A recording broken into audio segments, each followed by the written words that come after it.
Hargeisa, en plein cœur de la ville, la prison de haute sécurité. Sortez, sortez de là. Allez à l'intérieur.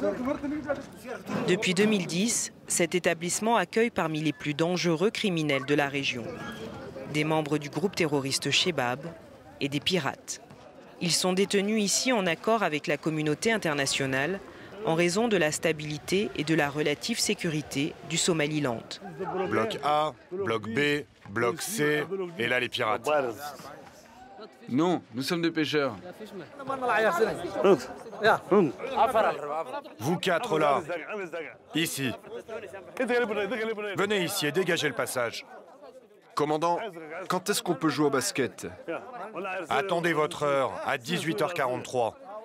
Vous quatre là, circulez maintenant. L'établissement, financé par les Nations Unies, se veut une prison modèle. Des pirates n'en sont pas moins enchaînés. Ce que le directeur justifie par leur tentative d'évasion il y a quelques mois.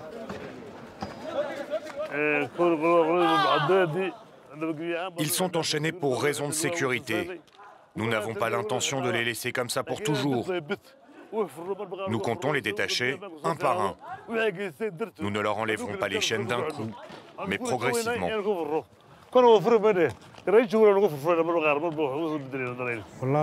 Je suis triste parce que je voudrais être incarcéré dans une prison plus près de chez moi.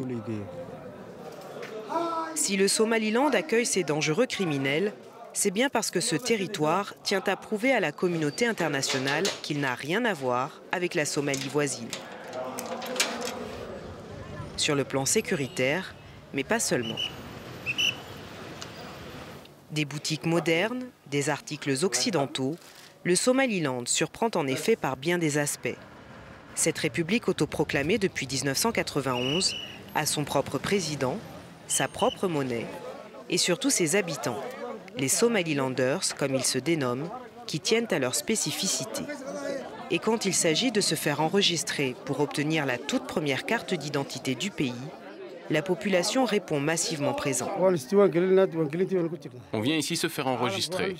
Je veux dire à la communauté internationale de regarder notre situation. Nous sommes en paix. Nous ne rejoindrons jamais la Somalie. Vous comprenez? C'est ce que nous voulons dire au monde. Peuplé de quelques 3,5 millions d'habitants, le Somaliland milite activement pour sa reconnaissance. Mais il reste aux yeux de la communauté internationale une simple région de Somalie. Pour moi, c'est très important d'avoir ma carte d'identité du Somaliland. Je suis très heureuse, car cela représente mon avenir. Ça, c'est notre avenir. Je vais avoir mon passeport, mon certificat de nationalité. Je vais être une citoyenne à part entière. Et j'en remercie Dieu. Je suis très heureuse. Le sentiment d'appartenance à ces terres est particulièrement ancré dans la génération qui a connu la guerre civile. Ce conflit a opposé à la fin des années 80 le Nord, en quête d'indépendance, au régime de Mogadiscio. Il aurait fait, selon le Somaliland, au moins 50 000 morts. Hadar Ahmed Lik est à la tête de la commission des crimes de guerre. Il se bat depuis plus de 10 ans pour faire reconnaître les tueries commises par l'armée somalienne à l'époque. Jusqu'à ma mort, je continuerai à recueillir ces informations, ces témoignages, jusqu'à ce que les gens qui ont commis ces crimes soient jugés.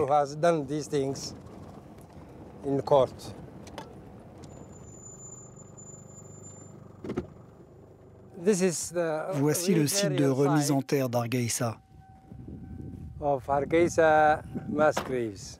Grâce au travail de Hadar et de son équipe, des corps ont été retirés des fosses communes et enterrés individuellement. Ça, c'est le premier lot de 40 personnes, 40 squelettes que nous avons réenterrés. D'après Hadar, des fosses communes sont dispersées aux 4 coins de la ville. Elles datent de 1988, au plus fort de la répression de la rébellion nordiste par l'armée somalienne. L'avion a décollé de l'aéroport d'Hargeisa et a bombardé la ville. Les gens se sont enfuis. Quand ils se sont retrouvés à l'extérieur de la ville, on les a réunis, tués et enterrés dans ces fosses communes. Nous attendons de la communauté internationale qu'elle comprenne cela et nous reconnaisse enfin. Même si cette reconnaissance prend 100 ans, nous resterons la République du Somaliland. On ne se réunira plus jamais avec nos frères, enfin nos ex-frères de Mogadiscio.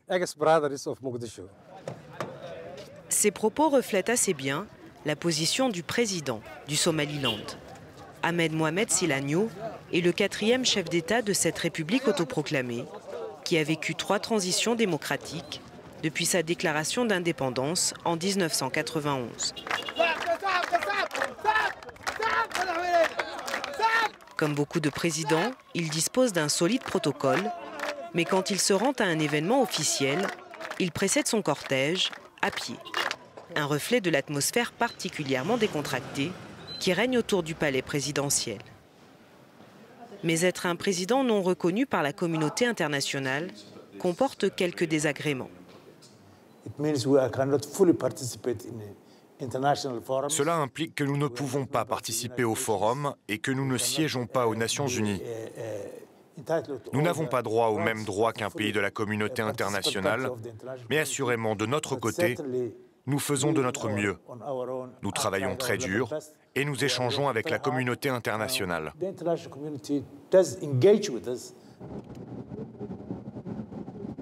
Quel échange le Somaliland pratique-t-il avec ses voisins? Pour le découvrir, il nous faut nous rendre plus au nord sur la côte, dans la ville portuaire de Berbera. Et le secteur le plus dynamique de la région, le voici. L'exportation d'animaux est vitale pour le Somaliland. D'après la Banque mondiale, il représente plus de 30% de son PIB. La filière est donc particulièrement réglementée. Chaque animal passe par l'un des 2 centres de quarantaine de Berbera avant d'embarquer pour le Moyen-Orient. Regardez ce mouton. Il souffre d'un œdème. Il va être éliminé du troupeau. Le docteur Atwa est venu d'Égypte pour superviser ce centre à la tête d'une équipe locale. Chaque animal est testé scrupuleusement pour détecter une éventuelle maladie. En 2000, un embargo sur le bétail décrété par l'Arabie saoudite, principal importateur, avait failli mener à la ruine le Somaliland avant d'être finalement levé 9 ans plus tard. Il s'agit donc de respecter à la lettre la législation des pays destinataires. Nos compétences sont à la hauteur des standards. Nous avons du personnel doué, bien formé. Nous sommes prêts à une éventuelle inspection.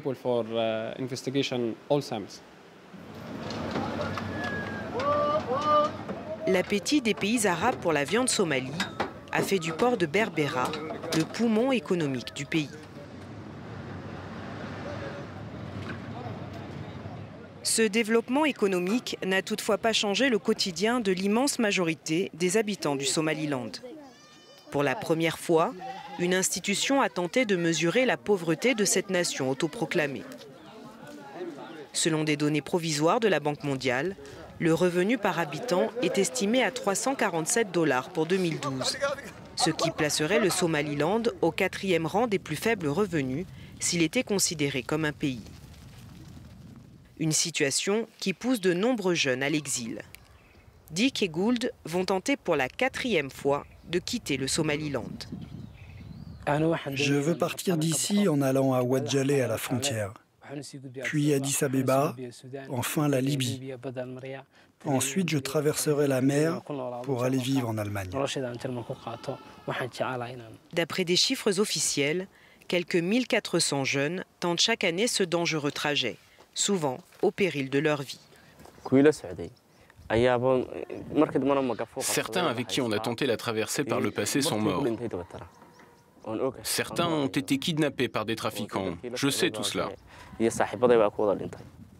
La plupart de mes amis sont morts là-bas, je le sais. Mais je suis prêt à prendre ce risque, à mourir. Les défis ne sont pas qu'économiques.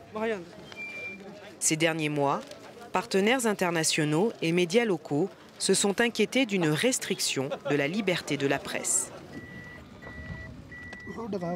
Ahmed a fait les frais de cette crispation entre pouvoir et journalistes. Condamné à 3 ans de prison pour diffamation en début d'année, il a finalement été libéré après quelques semaines d'incarcération. Voilà, c'est ici. C'était le bureau du Somaliland Times. J'ai travaillé dans ces locaux, mais la police les a saisis et les occupe depuis que nous avons publié des articles sur la corruption. Depuis le début de l'année, 3 médias ont ainsi été fermés ou interdits de diffusion. Et courant 2013, 47 journalistes ont été emprisonnés, détenus ou harcelés, selon un rapport publié par l'Union européenne. Cela fait 7 ans que je suis journaliste au Somaliland. Mais c'est la première fois que j'affronte un tel problème. De son côté, le gouvernement nie toute atteinte aux droits de la presse. Hargeisa tient à refléter une image de tolérance. Le Somaliland se targue aussi de pratiquer un islam conservateur mais modéré, bien loin de l'extrémisme des Chebab liés à Al-Qaïda en Somalie voisine. Mais l'offensive menée ces derniers mois par l'Union africaine contre les djihadistes les a contraints à quitter les villes pour se disperser dans la région. Peuvent-ils venir semer le trouble au Somaliland? Eh bien, j'espère que non. Notre peuple, nos religieux, sont avertis et ils coopèrent avec nous afin de maintenir la paix et la sécurité, et ce pour que les Chebab ne s'infiltrent pas.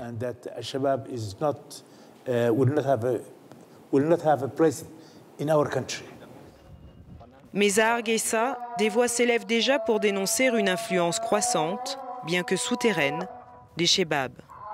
Un tabou que personne, journaliste, religieuse ou politique, n'osera aborder devant nos caméras. Et en duplex avec nous, Sarah Sako, notre correspondante dans la région de retour du Somaliland. Sarah, quels sont les risques réels de déstabilisation venus de la Somalie voisine ? Le risque, ce serait en fait que les Chebab remontent vers le Somaliland, puisque l'Union africaine mène une offensive contre eux en Somalie voisine. Alors pour l'instant, ce risque est limité. Pourquoi ? Parce que les Chebab se réfugient plutôt dans la région voisine du Puntland, à l'extrême nord-est de la Somalie, où ils se cachent dans les montagnes là-bas, et où en plus ils ont facilement accès au golfe d'Aden pour pouvoir éventuellement s'échapper vers le Yémen. Donc il n'y a pas de raison objective pour l'instant, en tout cas pas d'intérêt pour eux logistiquement, à pousser vers le Somaliland, mais évidemment aucun risque n'est exclu. Il faut rappeler qu'en 2008, les attentats d'Hargeisa avaient fait une vingtaine de morts. Sarah, dans cette région de l'Est de l'Afrique, le Sud-Soudan a obtenu son indépendance il y a 3 ans. Pourquoi le Somaliland n'obtient-il pas le statut de pays à part entière ? En fait, l'Union africaine refuse pour le moment de reconnaître l'indépendance du Somaliland et c'est une étape incontournable pour une reconnaissance internationale. Alors pourquoi ?